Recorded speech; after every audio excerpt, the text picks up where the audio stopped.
Inna lillahi wa inna ilaihi raji'un. Inna lillahi wa inna ilaihi raji'un. Assalamu alaikum masu kallo da sauraron tashar Kan Tudu TV.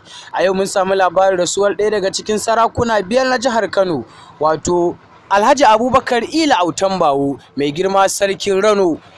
Manyan mutane dama sun bayyana alhinin rasuwar wannan sarkin Rano, wato Alhaji Abubakar Ila Autan Bawo, ciki har da shugaban kasar Najeriya Janar Muhammadu Buhari, inda ya bayyana martaba da mutunci na mai girma Abubakar Ila Autan Bawo, sarkin Rano, inda a lokacin shugaban kasa yake bayani kan cewa da lokacin da kasar mu Najeriya take buƙatar sarakunan gargajiya wajen faɗakar da al'umma akan annoban nan ta sarki wannan fashi wato coronavirus. Hakika dai Allah ubangiji ya ji kanshi kuma ya gafarta mishi. Mun yi rashi babba daga girma mai girma shugaban kasa Janar Muhammadu Buhari. Haka zalika shi ma mai girma Sunusi Lamido Sunusi tsohon sarkin Kano ya bayyana alhinin rasuwar wannan ɗaya daga cikin sarakuna gargajiya wato Alhaji Abubakar Ila Autan Bawo, inda ya bayani akan sarautar gargajiya da kuma sarakunan duniya baki ɗaya, inda ya bayani akan cewar mulki ba madawwami bane ba, domin kuwa ko baka rasu ba akwai lokacin da zaka gajiya a sauke ka daga kan kujerar mulki. Kuna sauraron wannan labari ne daga tashar Kan Tudu TV a shafinmu na YouTube. Ku danna subscribe kana kuma kula da kararrawa. Kan Tudu TV ta kuci. Haka zalika ga bayanan mai girma tsohon sarkin Kano Alhaji Sunusi Lamido Sunusi na biyu,